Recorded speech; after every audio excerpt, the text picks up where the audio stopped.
Haolam, Asher Kirishanu Mitzvotav, Vitzivanu, Lasok B'divrei Torah, Lasok B'divrei Torah, Lasok B'divrei Torah, Lasok B'divrei Torah, Lasok B'divrei Torah. So, we give some charity here. So, Orlando, do you have, I don't, because we came back from Nevada, I only have large bills. Do you have $1 that you can spot me? Because we stopped on the way back from Arizona. We stopped on the way back from Arizona. We stopped in Nevada, so the boys could also play in a golf tournament. I've got it. Thank you for. I got it. So, you talk about a rainbow talit. The rainbow talis actually was created. You can buy them now everywhere. It was originally just a rainbow. I think that's still probably what you saw. Yeah. And thank you. And the rainbow talis is. Here it is. You put this into here. Let's just put it all in. The rainbow talis was developed by Rabbi Zalman Schachter Shalomi, who, of blessed memory, Rabbi Zalman said that the Jewish people are like a rainbow because we are so diverse and yet we are so together. And so he created 5 of the original talisim besides his own. He might have included his own or separate. And they were knit. They were not cotton. One is owned by Rabbi Art Green. One is owned by Rabbi Steve Robbins. I forget who the other people are who own them. But those original ones. And then it became a patented design that is sold as the rainbow talis. So it's not a gay pride. I understand. However, the song that he sang. Well, that may be different. It was sort of a prayer, but it was sort of something that you knew that it was a great pride. Okay, well, that's different. Absolutely. But it was Zalman created that in the early 70s. Yeah. Zalman actually we're going to get to this, he and Rabbi Shlomo Carlebach decided to really start what's called the renewal movement of Judaism. And Orlando, do you have right over there? There's a copy of the first Jewish catalog. To the right, 3 shelves down on the right. You're right there. Your hand's on it. Right there. Your hand is on it, I think. Yeah. So this book came out, I want to say, in the early to mid 70s. Thank you. It's called the Jewish Catalog, a Do-It-Yourself Kit to Judaism. It was really inspired by Reb Zalman, and it's everything you need to know about Judaism in a very sort of 70s way. And it's really wonderful. It's a wonderful, wonderful book. That was the second one, which is more of the yellow pages and advertisements. This was originally published in I'm sure it says the year here somewhere. I believe it's somewhere in the early 70s, but it's a really kind of a do-it-yourself kit to Judaism, and it's something that came out of that movement, of that renewal movement. Okay. So next Monday, we start our soft opening of bingo, correct, Orlando? Hopefully. So we're going to have to move classes to Tuesday night if we can. Okay. We can't do Wednesday. Okay, that's fine. But we're going to be doing, bingo is a fundraiser for the temple. We're going to be doing it at the Canyon Club. I'll be here in spirit. Well, come play bingo. Thursday? Mondays. It'll be Monday night at the Canyon Club. Or help. Or help. More, you could help. But do Tzedakah. We could use that. Hopefully it will help our finances in the temple a lot. All right. So we ended, I believe, last time. We talked. Is that a fun book? You should have that. Isn't that a really fun book? It's really delicious. Yeah. All right. So we ended talking about. There you go. Whoa, man down. Okay. We went through all of our Talmud and stuff. I believe, correct? I'm not sure if I missed one or not. I think, Ed, we went through. I believe we've gone through Talmud. And Yes. So what we're going to do tonight, there's this period that happens between 70 of the Common Era. The temple is destroyed. And then you start getting into this period, and the Jews are dispersed all over the world by the Romans. And then you start getting into People kind of bypass 1,000 or 1,200 years, and then they start talking about Kabbalah, and they start talking about Maimonides and different commentators. But there's this whole period between the 1st and 15th centuries that kind of gets glossed over in religious schools and in history classes and in Judaism classes. And the reason is because there really aren't a lot of transcendent moments. Okay. We have these moments that we've been studying, right? We have this moment of Moses at the mountain. We have this moment of King David or King Solomon. We have this moment of the Sanhedrin. We have this moment of Talmud. But everything then happens and changes, and it's never really discussed. So we're going to go over 1,000 to 1,500 years in an hour. Okay. Okay? That's what we're going to do. So the thing to understand, first of all, is what happens to Judaism and in Judaism. Supposedly, in 33 of the Common Era, this guy named Jesus dies. Okay? And according to Christian theology, he is resurrected a couple days later, and they say he's the Mashiach, he's the Messiah. Now, he doesn't meet our standards for Messiah because peace doesn't happen. All right? So just right there, all the prophecies prior to Jesus all involve a messianic age. Mashiach comes, there will be peace. The lion will lay down with the lamb. Everyone will go to the temple at the mountain, and everyone will pray together. All the children of Adam. What happens is there's a group of people who are Jews who follow him. Here's what we do know. He was a rabbi. He was a disruptor. He was a troublemaker. But he was also pointing out corruption where there was corruption. Okay, because there was corruption in different parts of the substructure and infrastructure. So he dies, and then he's no longer in the tomb. And we're going to go to where the tomb is when we're in Jerusalem. We're actually going to go to the Garden of the Tomb. And you have this group of Jews who call themselves Jews, but they believe he is the Mashiach, or in Greek, the Christ. His last name is not Christ. His name wasn't Jesus. It would have been Yeshua, Joshua, either Yeshua or Yahushua. And he in this process, you have these early Christians who still consider them Jews, who are trying to tell all the other Jews, look, the Messiah has come. And they reinvent the Messianic theology to say that, okay, the Messiah is supposed to come, and we've always prophesied that there will be peace in the world. We're now saying he's going to come back and bring peace. So he was here and he died for our sins, but he's going to come back and bring peace. And this becomes the Christian theology. And so they've shifted the Jewish theology and understanding what the Messiah is. Now, these early Christians are, as could be expected, persecuted by the Jewish establishment.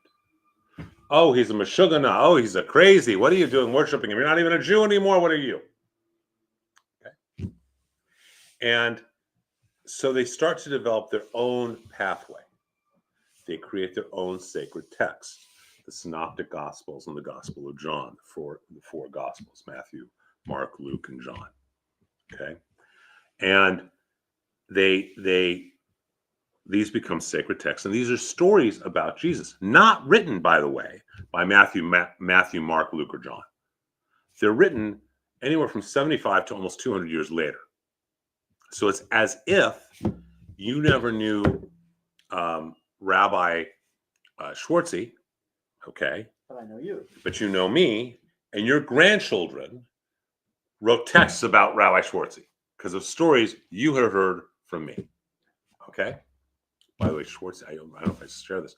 Once I found out that the mikveh at Hebron has been redone, it is usable. It is a functional mikveh now. It's the Schwartzy mikveh. People from his congregation paid to redo it and dedicate it to him. Yes, I'm hoping to go on the Schwartzy mikveh. So they start this process.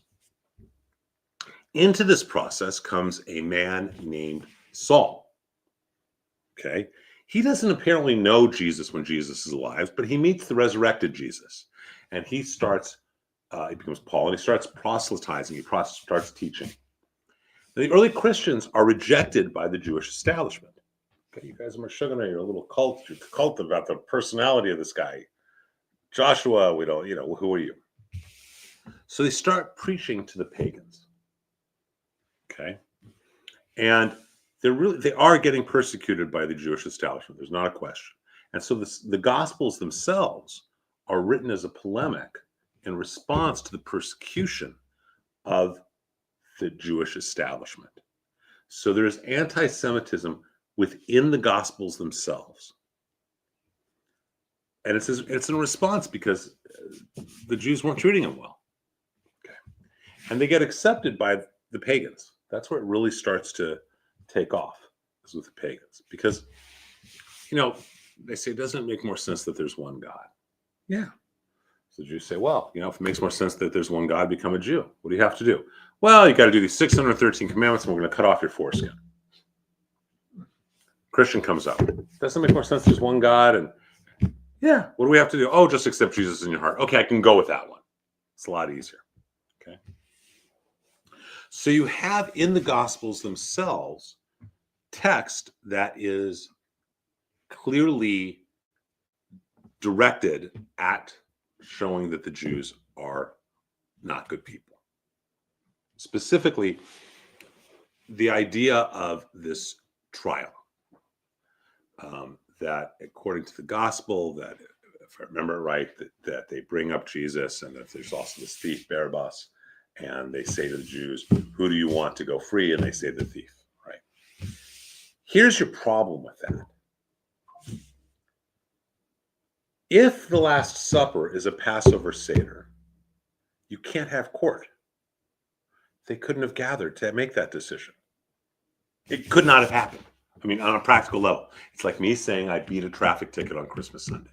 The courts are closed, right? But it's put out that way. And so a lot of it is blamed on Caiaphas and on his father-in-law, Abbas. Abbas and Caiaphas are two Kohanim. Sometimes it's blamed on Abbas, sometimes it's blamed on Caiaphas as the head, as the Kohen Gadol, as the head of the organizations. So now you start getting into anti-Semitism in the text. And the Jews have been displaced. They're all over the world. So what did the Jews do? When the Dalai Lama was thrown out of Tibet, the first group of people he met with were rabbis. Because he said, how is it that your religion, your culture stayed alive without your native land? Because consistently, the way to destroy a culture is to take it off its native land. That's why you have the Trail of Tears. That's why you have, people are dispersed. But the Jews end up not having that problem in the same way. First of all, they've always had a group in Babylon that stayed there after the first diaspora, after the destruction of the first temple. Some came back to Israel, but some stayed in Babylon. And they stayed there until the 1970s, when it had become Iran. And that's when they left. So for 2,500 years, they were there consistently. That's when the shell was thrown out in Khomeini. Right. So, but prior to that, they were there for 2,500 years. So they really, if you want to understand Jewish culture, really the best place to look is Persian and Jewish habits and customs. But so what they do, what our sages do, and now you know what's called the Gaonic period. Gaon meaning pride. Okay, Gaon. So the Gaon of a region is the head of that region. He's considered the great rabbi of his community or of his region or whatever it is. And you have specifically in the Saudi Peninsula, you have these Gaons, High Gaon, Saadi Gaon, and they start to do, and it takes a period of 500 to 900 years to get this down. But what they do is they realize that they want to create a system by which the Jew can have the supernal experience, the spiritual experience that Jew did when there was the time of the temple and they could go and there were the sacrifices and there was the music and there were Levites, all that, without actually having all that. And so they reverse engineer. Okay, it's really brilliant. First, I want to find a certain book, which why am I not finding easily? Why am I not finding the Sidurs easily? So the common ritual and practice could be done all over the world. Yeah, in diaspora. Correct. It becomes, I don't know, where's the Art Scroll Sidur? Well, do you know? Oh, here's one. Here's one. Okay. Got it. So they create this Sidur. So first of all, they look at the structure of what the service is about. Now, we've talked about it, and they realize that everything is based on the four-lettered name of God of Yud Keh Vav and He. Okay? And so what they do is when they look at the rituals that are talked about in the Torah, the rituals that are practiced in the temple itself, and they say, okay, what these rituals are doing is helping each individual Jew to go from a world of physical to physical with a little spiritual, to spiritual with a little physical, to purely spiritual. And so they design a system of prayers, an order. Seder, as we just celebrated, means order, right? Sidur also means an order. And they create a Sidur, an order of prayers. And that order of prayers is to create the experience within the individual Jew, wherever they are in the world, at whatever time they are in the world, that the Jew 2,300 years ago in the time of the temple had. Okay? It takes between 500 and 800 to 900 years to accomplish this. Okay? Our Siddur is basically codified by the 8th and 9th century. Okay? And for all intents and purposes, that Siddur has not changed since that time. A few additions because of the Holocaust and things. But really, the order of the prayers has not changed. The purpose of the Siddur has not changed, which is to take you. So instead of realizing what these corresponded to, they created an order of prayers. And if you look, all of the first section of prayers are all purely physical. The second section of prayers, which is Sukkot Zimra, are physical with a little spiritual. The third, which is the Shemanitz's blessings, is spiritual with a little physical. And then the fourth, which is the Amidah, is purely spiritual. And then remember, on the Yud, there's this little tiny, what we call the Kutz, a little tiny infinitesimally small point. So 3 days a week, you have a hidden fifth, and that is the Torah service, which is the blueprint of the universe. And if you go through the service with real kavanah, with real intention, then what you find is that it has the ability to create an altered state of consciousness, has a heightened state of awareness. I'm not saying this is what happens most of the time, but I'm saying it has that ability. And the reason we do the Amidah with our feet together is we're so spiritual, the idea is you're out of your body and an angel. So you're like an angel, just davening. This is what they create with this book, this Siddur. May Go I on. say something Yeah. that I'm finding interesting and noticing what you're saying? That the Siddur is the process of the service without necessarily being the same words or structure Correct. of the prayers themselves. So that can change based on, well, we see the three main ones are the Orthodox and the But it doesn't change. Reformed. It doesn't change. So The prayers can change. they don't. Some don't. No, they don't. They actually don't. Here's what happens. This is the Siddur. Okay. So that's the classic Siddur. This is the classic Reform Siddur. Okay. It's the same thing. It's just all in English. Okay. The longest Siddur is the conservative Siddur, because it's got Hebrew and English. Okay, so it's actually the longest. But this may take some things out, but it doesn't change them. Interestingly, it doesn't change them. It just takes some of them out. Make sense? Yeah. So they really haven't changed. Well, I've seen two interpretations of which is the one at the funeral, David's, what psalm is it? 23rd Psalm. 23rd Psalm. I've seen it written differently. The translation. Translations may change, but the Hebrew, the actual prayer, doesn't change. Okay. Okay, does that make sense? Yes. Yeah, it may say, Baruch atah Adonai means blessed are you, O Lord our God, or it may say blessed art thou, O Lord our God, Right. or it may say, O Lord, you are blessed. Yes. Okay, but the Hebrew says what it says. Does that make sense? That's not changing Okay. until you get into the mid to late 20th century, when you start having things being changed. Okay, where they actually change the Hebrew, and that becomes problematic. The example being the Amidah. In the classic prayer, it says, "Blessed are you, O Lord our God, God of Abraham, God of our fathers, God of Abraham, God of Isaac, God of Jacob, great, mighty, and exalted." They had women. They had the women, Yeah. which makes absolutely no theological sense, because there's a discussion about that prayer in the Gemara, where it says that the reason we say, "Blessed are you," why don't we just say, "Blessed are you, Lord our God, God of Abraham, Isaac, and Jacob"? Why do we say God of Abraham, God of Isaac, God of Jacob? And they elucidate that the reason is because Abraham finds God on a mountain, Isaac finds God in a field, Jacob finds God in buildings. And the idea is we can all find God in any of those places. A man can find God in all those places. A woman can find God in all those places. But Sarah, Rebecca, Rachel, and Leah, they all find God because they can't get pregnant, and then they have babies. Well, that may work for you, but you and I can't find God that way. Okay, we can. By leaving it the original, it makes it available to all Jews. It's actually more inclusive, Yes. not exclusive, when you understand why. I understand. But it's not politically correct.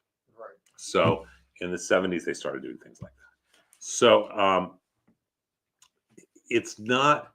But this becomes the primary text. They also now, if you have this and you have the calendar with all the holidays, you really have the practices of Judaism that were centered around the temple. The original. The original temple. Yeah. Okay. And so we stop becoming a people of the land, which is what all tribes are, and we become a people of the book. And the book is the Tanakh, and the book is the Siddur, and the book is the Talmud, but we become a people of the book. And we pray in a sacred language that is no longer at that point being used as a spoken language. Yeah. Okay, we go to wherever we go, and it's not the spoken language; it's the prayerful language. And so, but we keep that language. We keep our language, and we keep our practices, and as a result of that, we keep our culture to whatever extent. Now, when this happens, when we get out of, we have this diaspora, right? Remember, no laughing in my heart. Here we are in Israel, right? And some of our people, they kind of go here and here, and they stand there, okay? They kind of stay in Egypt, Saudi Arabia, Iran, Lebanon, Syria, Jordan, with that areas now, okay? And some of them continue to go up into Morocco, right? And they go into Morocco, Spain, and Portugal, and even Italy. Those are all called Sephardic Jews, coming from the word Sephard, which actually means Spain. Okay? The subset of Sephardic Jews who stay here in the Middle Eastern region, Iran, Iraq, are called Mizrahi. Okay? They're considered Sephardic Jews, but they are a subsect of Sephardic Jews. Some continue to go on up past Italy, past all that, into Europe, and they go into Europe. They go into what becomes Germany. They go into what becomes Russia, Poland, etc. And those are called Ashkenazi. Okay, so you have Sephardi, Ashkenazi, Mizrahi. Okay? But they're all Jews. But what do Jews do probably better than anyone else other than wine? We assimilate. Pick up the habits of where we're from. So here is an example of the difference in Sephardi versus Ashkenazi, just musically, right? Same melody. Ashkenazi nigun. Yeah, wait.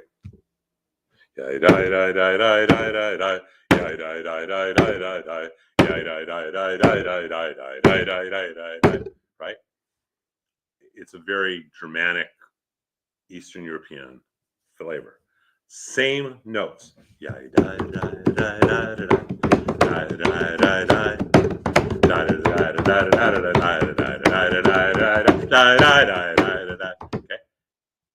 It's got that more of this Spanish, Portuguese, Italian flavor. Sounds like Israel has picked up more of the Sephardic. Israel is more Sephardic, even in the pronunciation. When we get the Zionist movement in the late 19th, early 20th century, and basically because of Shai Agnon mostly, but Israel's going to become the spoken language. They choose to use the Sephardic pronunciations, not the Ashkenazi pronunciation. Well, it sounds like it's closest to the Israel. It's closer down there. And so the Sephardic, as an example, is Adonai. The Ashkenazi is Adonai. Okay? So Baruch Hu es Adonai Omevrach, Baruch Adonai Omevrach Le'olam Voyed. That's Ashkenazi. Baruch Hu et Adonai Hamevrach, Baruch Adonai is Sephardic. Okay? So they pronounce it a little differently. And what happens in this process is we start to pick up their customs. So in the world of the Sephardic, it's not in the Ashkenazi. They say, look, there's 5 grains that are prohibited for Passover, but what they all have in common is they expand in water when they're in water for more than 18 minutes. So any grain that expands in water when it's in water for more than 18 minutes is now not allowed during Passover, i.e. rice. The Sephardics say, that's Meshugana, we eat rice all the time and it's not prohibited, we can have it. Okay? So this is, the process that happens, and we start picking up our habits. And in this process, we start getting commentators. So we start to get these people who give commentaries, the Gaons, but then also other commentators like Rashi or Rambam, these different great men. Most of them are Sephardic, from France, Spain, or Italy. And they start to give commentary. It's not, that's my phone, forgive me. It's not Talmud, but it's commentary on different things. And we become a culture that is constantly building commentary on top of commentary on top of commentary on top of commentary. So one commentator will refer back to a commentator that's 100 years older. We'll refer back, the next guy will refer back to all of them. And we build discussion because Judaism is about questions, not answers. Another reason Christianity catches on is because it gives an answer. Do this, you go to heaven. Do this, you go to hell. It's simple. Accept Christ in your heart, you go to heaven. You don't, you go to hell. Okay? On a simplistic level, that is what the Catholic Church was. And there was only the Catholic Church. There was the Roman Catholic, but also the Armenian and Eastern Orthodox. Yeah. And they split by the 4th century. But in Judaism, we are constantly building questions because it's journey-oriented, not destination-oriented. And we become a people of the book. We become what it becomes known as a portable homeland. I can take my homeland with me wherever I go. Just that simple. And you can't stop me. Okay? So why would you say Torah is the best knowledge?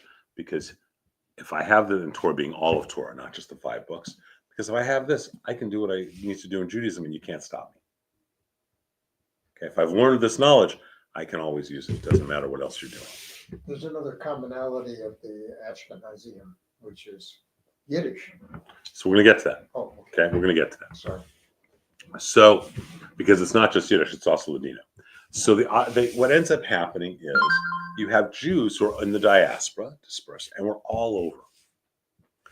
So how do you recognize you want to do business with a Jew? Why do you want to do business with a Jew? Two reasons.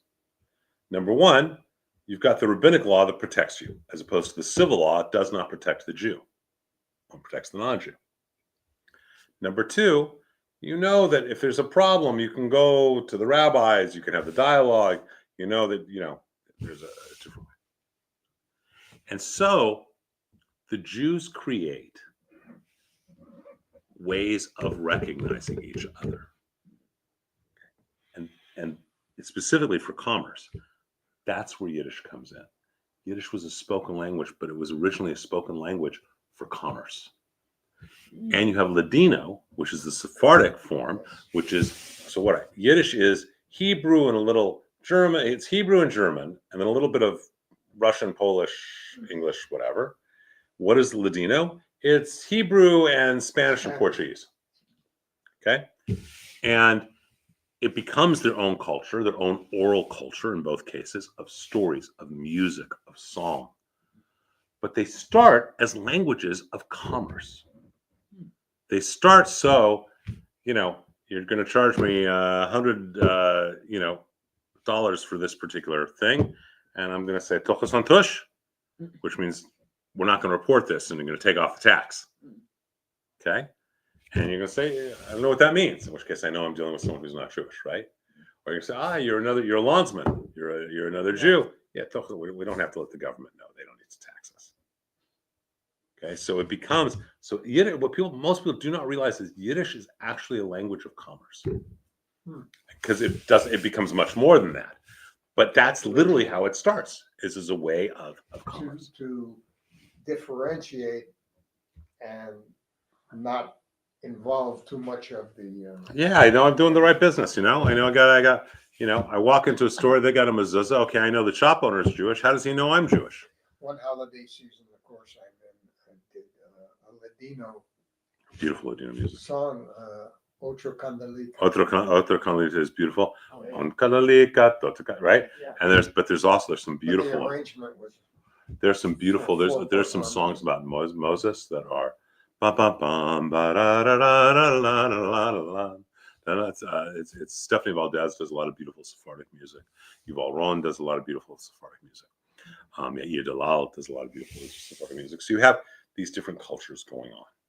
Okay, what's happening outside the Jewish world? And you start getting commentaries, which are telling you how to live laws. Okay, how to do what to do. These great commentators. What's going on outside the Jewish world? Outside the Jewish world, the church has become the power of the world. Now, how does the church become the power of the world? It's not because of its theology. That is a small part of it. It becomes the power of the world because of a process. Remember, there's only Catholicism until you have the Reformation, right?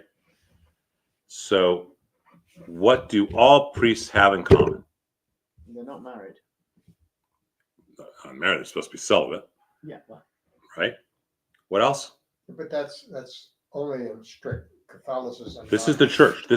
Now we're not talking about You say the 2025. church, I mean the church. This is pre the Reformation. So we're talking in the 5th century, the 7th century, and the 1000. No, there's still Greek Orthodox. They split off, but the Greek Orthodox don't have it either.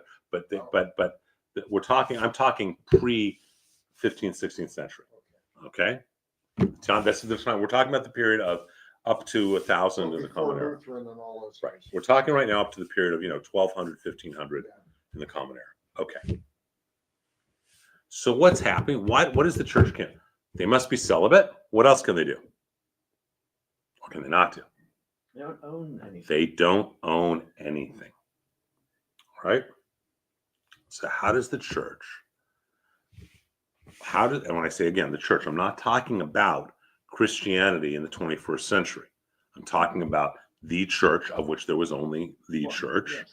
And we're talking, well, and even though it splits between the Eastern Orthodox and the Roman Catholic, but there's really only one church. What happens? How does this cult around this supposed Messiah become the biggest landholder in all of Europe? Okay. Constantine. Well, it's actually pretty brilliant as a business plan. So he's your son. He's your eldest son. Okay? Which means he gets all of your wealth, doesn't he? Right? That is the law. That is the law. There is no question about that, right? Listen, I come up as a local priest and I say, look, I know you're busy with all your serfs and all your whatever else you're doing. Give me your eldest son in the priesthood, and I guarantee a place in heaven for you and the rest of your family. And you say, sure, I got 5 kids. Why not? You go to the priesthood. So he comes to the priesthood. Okay? Mom and dad die. Who owns all the property? But he can't own anything. So who owns all the property? The The church. church. Mm-hmm. And when he dies and there's no one to leave it to, who owns all the The property? church. Right? And so the church becomes the largest landholder because of the combination of the vow of celibacy and poverty. The church becomes the most powerful organization in all of Europe. Okay? Now, if you have the world is filled with opposites, right? If you have this, you must have the opposite. If there's light, that we say a prayer every day. We say the Ma'ariv prayer. The distinction between this is holy and this is holy. The holiness of day, the holiness of night, the holiness of the week, the holiness of the Sabbath and festivals, right? If you have something that is a personification of pure good, you by definition must also have a personification of pure evil. The devil. Amalek. Okay, no, this is I not know, like I this. The devil. This is Lucifer. This is Yeah. Yes. this whole concept of a fallen angel. This whole concept of the devil, of Satan, not Hasatan and Job, but that we studied, but insane. And so that's one thing that happens in their theology, because you need to have those kind of balances. What else happens? You got a problem. You got a basic underlying problem that the church has to figure out a way to deal with. Okay, so I come up to you and I say, okay, I want you to convert to Christianity, to the church.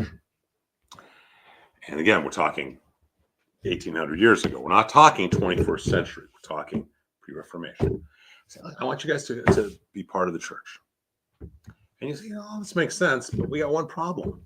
You say, Jesus was a Jew, right? Yeah. Born, lived, died a Jew, right? Yeah. Well, if he was so important, how come the Jews didn't accept him? That isn't, if you have faith in Jesus as Christ, that doesn't enter the equation. So my friend Rob McCoy has faith in Jesus as Christ. He has taken that into his heart. And so he doesn't have an issue of, well, they must be bad because they didn't accept him. Okay? But for a person who has even the slightest doubt of faith, this is a problem in the biggest way.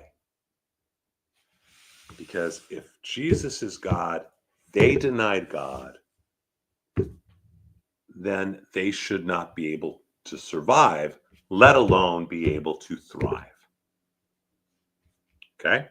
Now, going back, again, remember the Gospels are written as a polemic against the Jewish establishment, right?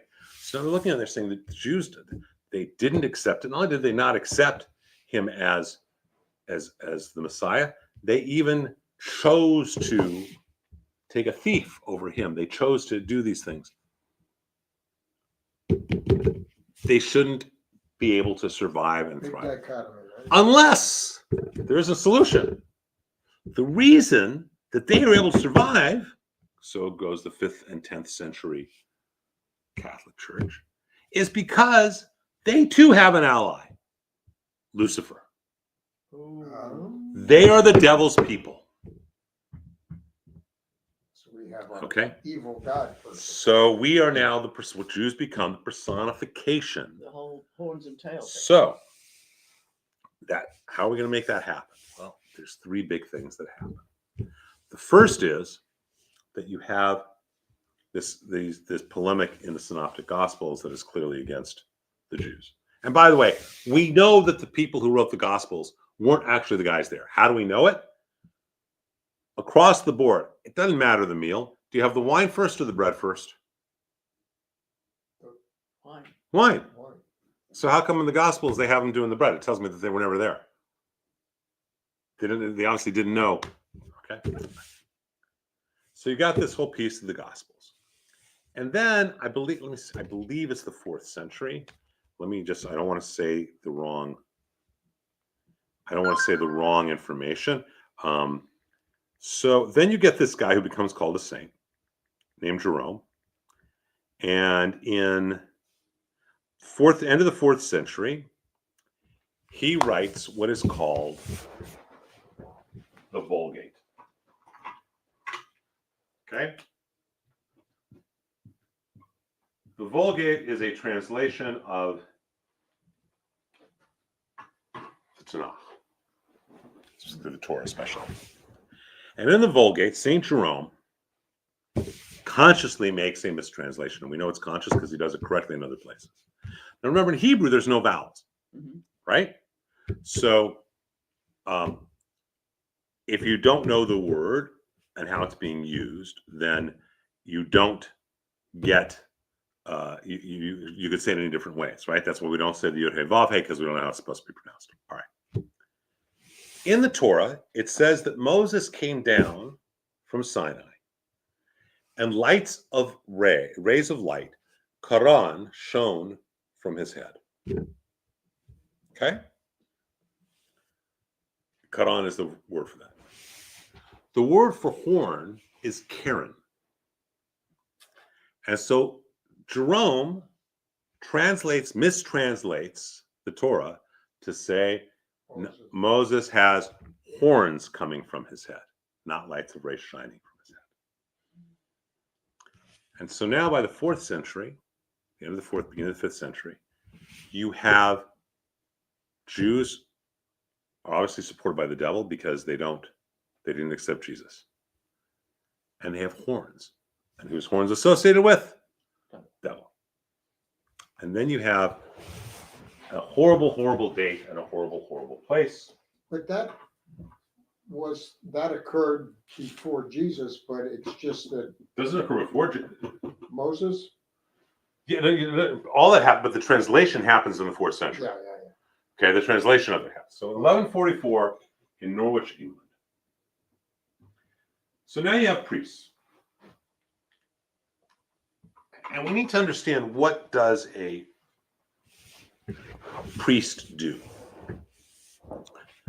The goal of the church is twofold, depending on how you look at it. One is to obtain wealth and power.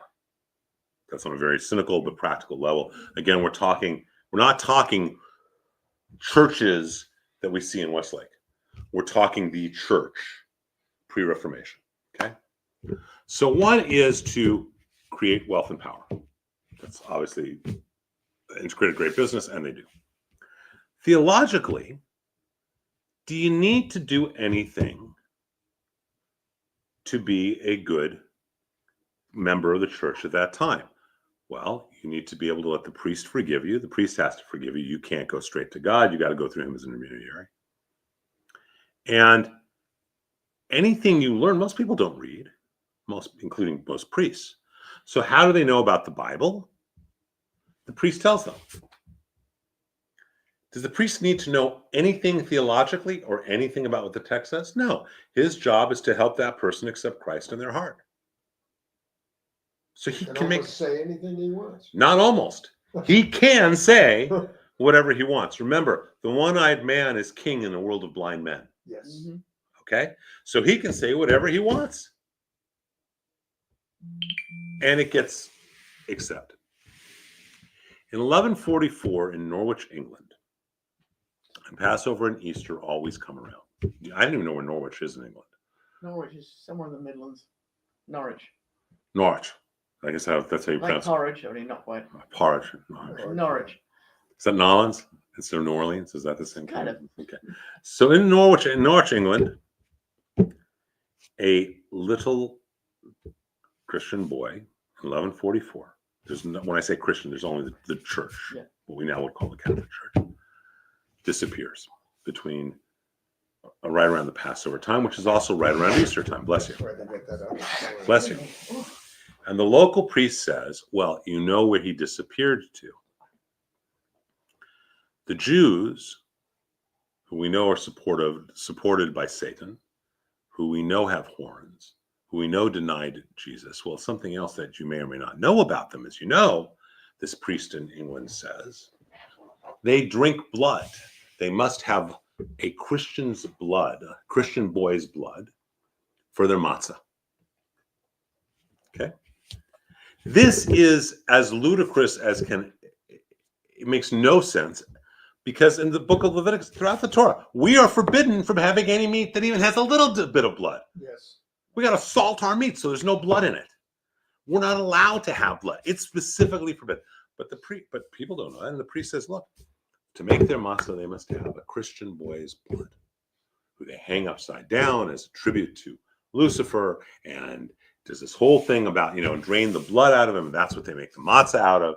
And it's to counteract the values of our Christ our Lord during this. And this is what gets perpetuated. This becomes known as the blood libel. So now, by the 12th century, the non-Jewish world in Europe has identified that Jews are supported by the devil, they have horns, and they drink blood. That sounds ridiculous to 21st century Los Angelinos. But you can go in high holidays and ask how many of you have been asked to see by someone who's non-Jewish to see your horns, and you will see dozens of hands raised, especially by guys who are in the military, either in Korea or Vietnam or Afghanistan. Because Bubba becomes a good friend of theirs and says, okay, you know what? We're friends now. Okay, show me your horns. Now, that sounds crazy, except that is the reality today. I have a friend who lives locally here in the music industry, and he went to university, I believe, in Colorado 35 years ago, and there were students there who asked him if he had horns and a tail. Right. And one of the great things is, that Jews also have a ceremony, though, to remove their horns. Becomes one of the myths. It's called the bris. It's a strange place to remove horns from. But the Christian doesn't go to the bris. No.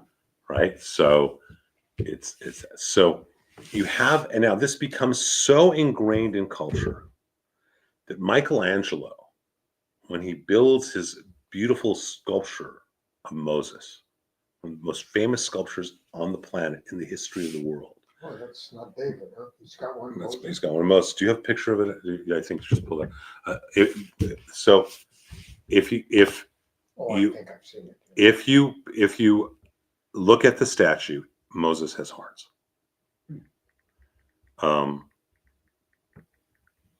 So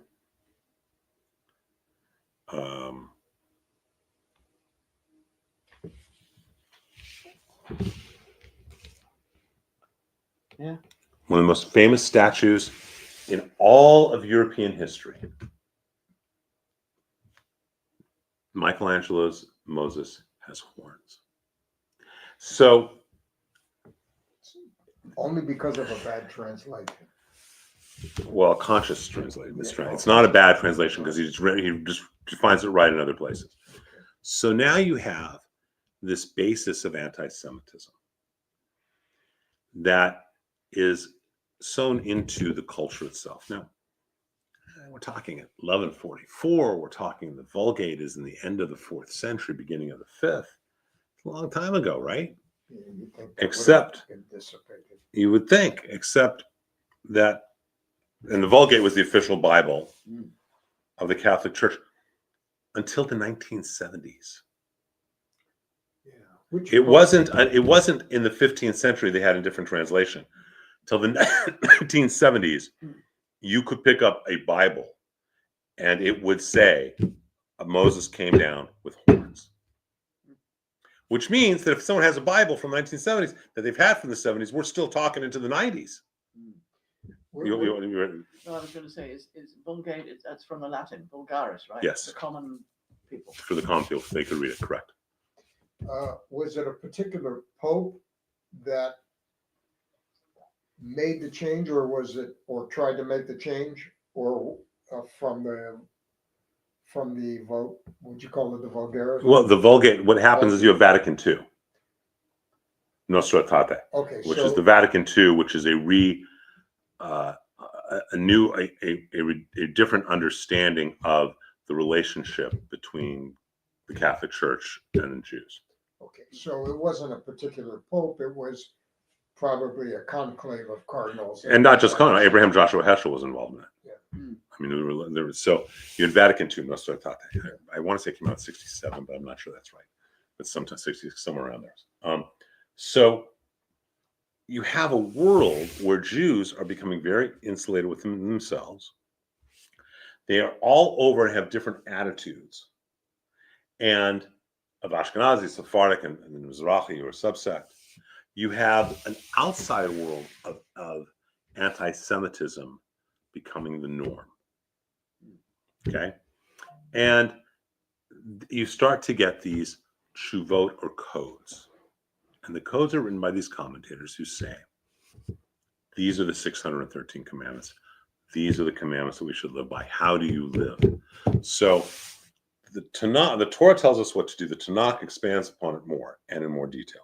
The Talmud expands upon it more and in more detail. And then you start getting codes.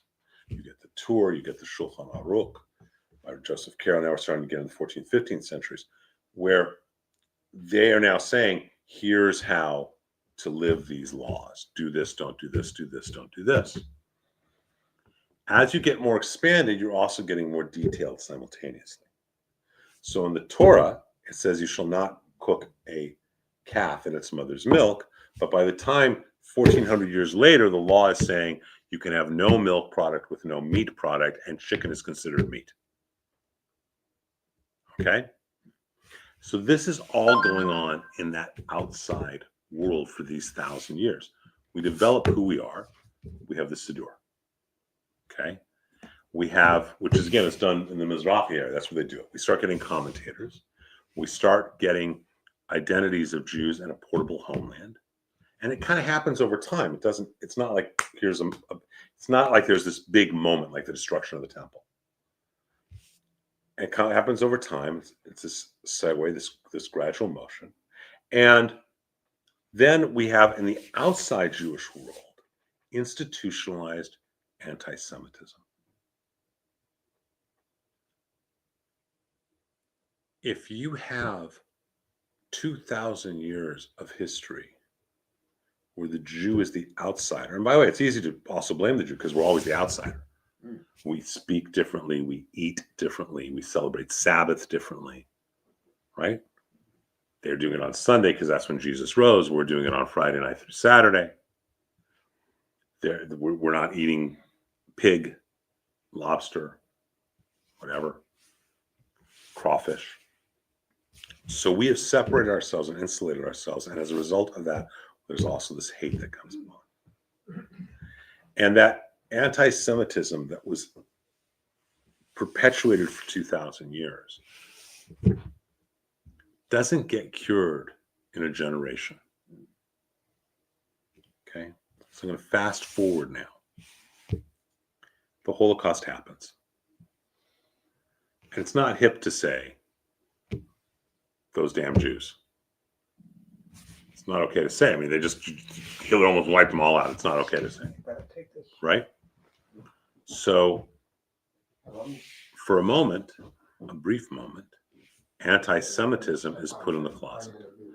Are they still anti-Semites? Absolutely. It's been ingrained for 1,900 years. So why should we be surprised that as the Holocaust generation starts more and more to die out, anti-Semitism becomes bigger and bigger, and it's voiced as anti-Israel. That's how it gets voiced. Rabbi Lord Jonathan Sacks, who was the chief rabbi of Great Britain, said, they hated us throughout history for our religion. In the 18th and 19th centuries, they hated us for our culture because we were involved in arts and music and science and everything else. And now they hate us for our nation.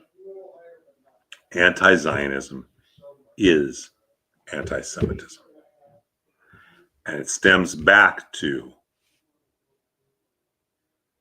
the Gospels, the Vulgate, the Blood Libel. So that's where we're going to end it for tonight. Of that 1,000 years. What do you think? Some of it I was aware of, but some of it I wasn't. And hi, Rosanelle. And again, this is the church, not of the Protestant church. This is not the Protestant church, which goes through its own Reformation, and then even the Protestant church goes through another renewal and Reformation as you start getting into other periods, and you start getting into Pentecostal in the beginning of the 20th century, and you start getting into evangelical, and you start getting into different things. We're all talking the classic church. We're not talking about Christianity as we think of it in the 21st century. We're talking about the classic church, which was an amazing creation of a phenomenal business. Mm-hmm. What caused the split between Rome and Greece? Is the Eastern Orthodox the same as Greek Orthodox? I believe so. You're starting to get a Catholic theology, and I try and stay out of it. My understanding is that Greek Orthodox, Eastern Orthodox, Armenian Orthodox are all very close. As opposed to Roman Catholic. And what caused the split? I believe it happens in the 4th century. But I'm not a Catholic scholar or a church historian. And what I would used to say to professors, to priests at Loyola was, I won't talk about your religion if you'll stop talking about mine. Because I don't speak Greek, so I can't translate the Christian scriptures, but you don't know Hebrew, so what the heck are you doing telling me what it says? So the thing that to really take away is anti-Semitism is a virus that mutates, and it is deeply, deeply seated in culture. Deeply, deeply seated. What people do not understand is the nations of Iran and Hezbollah and Hamas and these groups, their hatred towards Israel is not an explicit hatred toward Jews any more than it is a hatred to all infidels. Yes. Okay. And an infidel is someone who is not practicing Sharia law. Mm-hmm. So either Muslims who don't practice Sharia law, Christians, Catholics, Jews, we're all considered infidels according to the Quran and the Hadiths, and we are their belief is infidels should either be killed, converted, or enslaved. The attachment to Israel has to do with that land was at one point dedicated to Allah, and so it should always be Allah's, and how dare the Jews think that it's their land, even though we were there first by 3,000 What years. is the concept of Allah when they say that? The same God who brought... They have a concept called Waqf, WAQF, Yeah. which is that once something is dedicated to Allah, it is always Allah's. Okay. And Spain. Forever. And that, so if you gave a building to the temple, you get whatever points you get for doing that, right? If that temple ultimately gets merged with another temple or is sold for condos or whatever else happens, you don't lose having given tzedakah. According to the right of Waqf, if you give a building for Allah, either you've built it or you've dedicated it to Allah, that is always Allah's. And if it stops being Allah, you're thrown out of heaven until your descendants retrieve it and bring it back to Allah. Okay? So since at one point Israel had been conquered by the Marduks and then the Ottomans, and it was the whole nation, the whole Middle East was dedicated to Allah. According to Sharia law, it is always Allah's. Is this at all related to the fact that a synagogue cannot be not a synagogue? There's some, I think the Orthodox say you've got to either do something or say something to allow a synagogue, if it becomes empty, to be sold for business or something like They're that. different minhagim, different customs, but it's just a building. The only temple is the temple. Yeah. Okay, that's the only temple. Yeah, right. Right? No, I So- believe that. And so it's not, but so as a result, the hatred and the desire to destroy Israel is not from Iran, is not because they're Jews per se. That's just part of the top of the deep dialogue. It's because they're Jews and Jews are infidels. So the Hebrew God is not the same as Allah and Sharia. It's No, they not. believe Allah is Allah, Yeah. and Allah is. They would say yes, it is the God of the Old Testament as well. Yes. But then He reveals Himself in the perfect word of Allah to Muhammad Yeah. in the Quran. I know all that. Yeah. So it's not. So it's, but we're just infidels. But we say the same.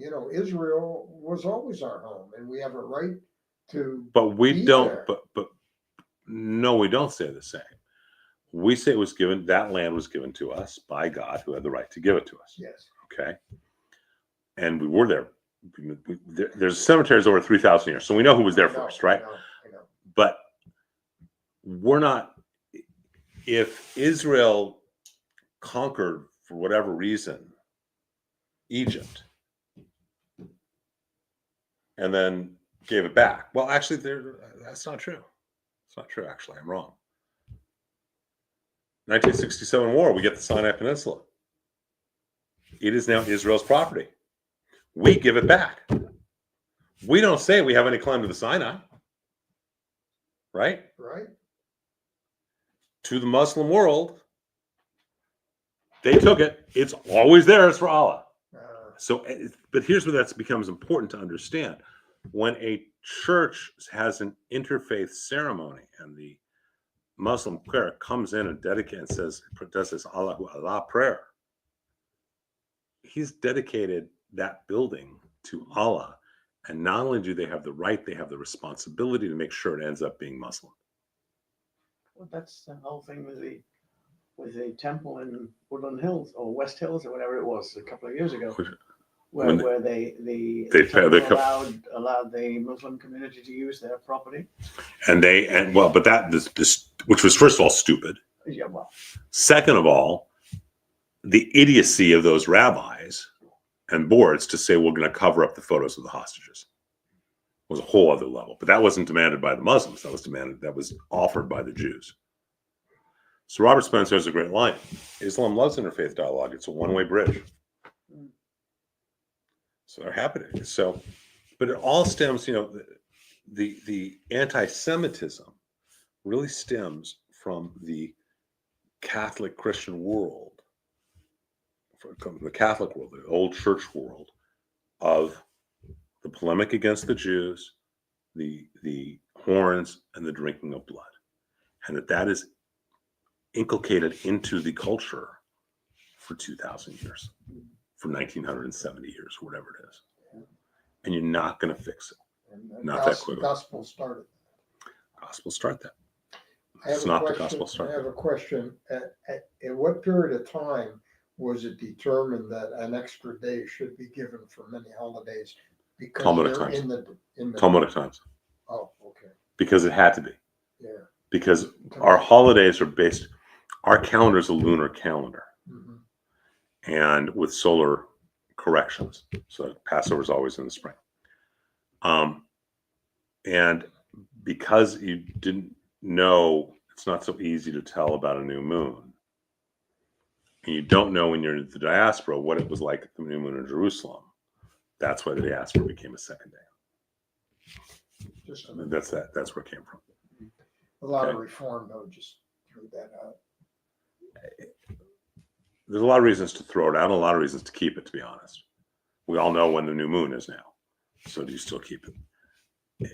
Ironically, so for many Reform, they throw out the second day or the last day, the 8th day. Yes. So do Orthodox. Really? Yeah, absolutely. Because they say we know what it is in Israel, and we keep our time by Israel. Okay. So it's not. It's not strictly. It's Reform. no. Okay, so that's where we go. We have Shabbos on Friday night, and we'll take it from there. And then next Monday, we're not going to have class. I think ever's a long word, but we're not going to have class.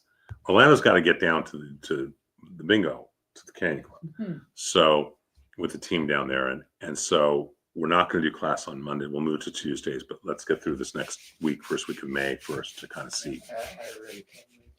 I'm going to be away this weekend, so is there Sources Fridays. Sources on Friday. There's Talmud and Tobacco a week from Wednesday. Excuse me, a week from Wednesday. Yeah. So, Right. I sent you a PDF of Ocho Candeligas, just so you can Yeah. see it. It's a great. It's